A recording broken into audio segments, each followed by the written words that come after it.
السلام علیکم۔ سلطان صلاح الدین ایوبی رحمۃ اللہ علیہ نے جب یروشلم یعنی بیت المقدس کو فتح کیا تو اس وقت سلطان صلاح الدین ایوبی کے پاس فوج کے لشکر کی تعداد بہت کم ہو گئی، اور سلطان نے یروشلم کو کسی جنگ کے فتح کے نتیجے میں حاصل نہیں کیا تھا بلکہ جنگ کے اختتام پر ہونے والے معاہدے سے فتح کیا تھا۔ اس وقت سلطان کے پاس سپاہیوں کی تعداد بہت کم تھی اور ادھر سے صلیبی اور عیسائی بھی بہت کمزور پڑ چکے تھے، اس لیے انہوں نے سلطان کے ساتھ معاہدہ کر کے یروشلم سلطان کے حوالے کر دیا۔ یہ 3 سال کا معاہدہ تھا۔ شاہ رچرڈ نے سلطان صلاح الدین ایوبی سے کہا تھا کہ میں 3 سال کے بعد بیت المقدس تم سے چھین لوں گا۔ بیت المقدس نہ صرف مسلمانوں کے لیے بلکہ عیسائیوں کے لیے بھی مقدس شہر تھا۔ شاہ رچرڈ نے آنے والے وقت میں سلطان کے خلاف بہت سی چالیں چلی تاکہ سلطان کمزور پڑ جائے۔ جب سلطان بیت المقدس فتح کر کے واپس لوٹے تو آپ نے علی سفیان کو اپنے پاس بلایا اور کہا کہ کل صبح میرے دربار میں میری سلطنت کے بھیجے ہوئے جتنے بھی پیغام رساں آدمی ہیں ان سب کو اکٹھا کرو۔ علی بن سفیان نے کہا، حضور آخر اس کی کیا ضرورت پڑ گئی کہ تمام پیغام رساؤں کو اکٹھا کرنا پڑ رہا ہے؟ تو سلطان نے کہا کہ میں اپنی رعایا کے ہر ایک بندے تک ایک خاص پیغام پہنچانا چاہتا ہوں جس کے لیے ہمیں ان پیغام رساؤں کی ضرورت پڑے گی۔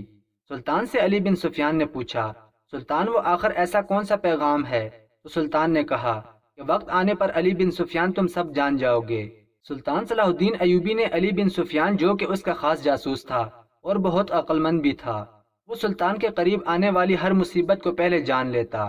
علی بن سفیان جاسوسی کرنے اور جاسوسوں کو پکڑنے کا ماہر تھا اور عرب میں وہ اپنے نام کا لوہا بھی منوا چکا تھا۔ بڑے بڑے بادشاہ اس کی جاسوسی سے ڈرتے تھے لیکن کوئی بھی شخص اس کو نہیں پہچانتا تھا، صرف نام ہی سن کر بڑے بڑے بادشاہ کانپ جاتے تھے۔ جب صبح ہوئی تو تمام پیغام رساں دربار میں اکٹھے ہو گئے۔ سلطان صلاح الدین ایوبی رحمۃ اللہ علیہ دربار میں تشریف لے آئے۔ تمام پیغام رساں آدمیوں کو مخاطب کرتے ہوئے کہا کہ یہ میرا پیغام جا کر میری سلطنت کے ایک ایک آدمی تک پہنچا دو۔ اور پھر سلطان نے کہا کہ یہ پیغام دو کہ سلطان کا حکم ہے کہ تم اپنے لڑکے لڑکیوں کی کم عمری میں شادیاں کرنا شروع کر دو، اور شادی شدہ نوجوانوں کو حکم دو کہ اپنی بیویوں کے ساتھ زیادہ سے زیادہ وقت گزاریں، کیونکہ ہمیں اپنی سلطنت کو مضبوط کرنے کے لیے افرادی قوت کی ضرورت ہے جو کہ اس وقت ہمارے پاس بہت کم ہے۔ میں چاہتا ہوں کہ آنے والے وقت میں جب افرادی قوت کی ہمارے سلطنت کو ضرورت ہو تو نوجوان اسلام کی سربلندی کے لیے اپنی جانوں کا نذرانہ پیش کریں۔ سلطان صلاح الدین ایوبی رحمۃ اللہ علیہ نے یہ بھی کہا کہ جو لڑکی یا لڑکے کا والد اپنی بیٹی یا بیٹے کی شادی نہ کر سکتا ہو اس کو سرکاری خزانے سے مدد دی جائے گی، اور شادی کے تمام اخراجات حاکم وقت یعنی کہ سلطان صلاح الدین ایوبی برداشت کرے گا۔ پیغام رساں آدمی اپنے اپنے بٹے ہوئے علاقوں کی طرف چل پڑے اور سلطان کا پیغام ہر ہر گلی ہر محلے حتیٰ کہ ہر گھر میں پہنچا دیا۔ سلطان کا جاسوسی کا اور پیغام رساؤں کا اتنا نظام مضبوط تھا کہ سلطان محل میں بیٹھ کر کئی کئی میل دور کے بادشاہوں کی خبر جان لیتا تھا، اور سلطان کا پیغام اتنی تیزی سے لوگوں تک پہنچتا، اتنی تیزی سے ہوا بھی نہیں پہنچ پاتی۔ سلطان کا ایک خاص جملہ بہت مشہور تھا کہ اگر تم نے دشمن کا ایک جاسوس پکڑ کر مار دیا تو سمجھو آپ نے دشمن کے 1000 سپاہی مار دیے۔ اور یہی وجہ تھی کہ سلطان نے اپنی زندگی میں بہت سی فتوحات حاصل کیں۔ وقت گزرتا گیا اور سلطان اپنے مقصد کی طرف بڑھتا گیا۔ چند ماہ بعد علی بن سفیان نے سلطان کو آ کر بتایا کہ حضور جب سے آپ نے اپنی سلطنت میں وہ پیغام بھجوایا تھا تب سے ایک مسئلہ پیدا ہو گیا ہے۔ سلطان نے علی بن سفیان سے کہا، تم کھل کر بتاؤ کیا بات ہے؟ علی بن سفیان نے کہا، سلطان جب سے آپ نے پیغام دیا کہ اپنے لڑکوں اور لڑکیوں کی بالغ ہوتے ہی شادیاں کرنا شروع کر دو، اور شادی شدہ نوجوانوں کو حکم دیا کہ اپنی بیویوں کے ساتھ زیادہ سے زیادہ وقت گزاریں، تب سے جس بھی لڑکی کی شادی ہوتی ہے تو صبح کو سہاگ رات کی تمام باتیں جو ہوتی ہیں پورے گاؤں میں پھیل جاتی ہیں، اور یہ اتنا زیادہ عام ہو چکا ہے کہ اب ڈر سے لوگ اپنے بچوں کی شادی بھی نہیں کرتے، اور جو نوجوان شادی شدہ ہیں وہ اس ڈر سے اپنی بیویوں کے قریب بھی نہیں جاتے،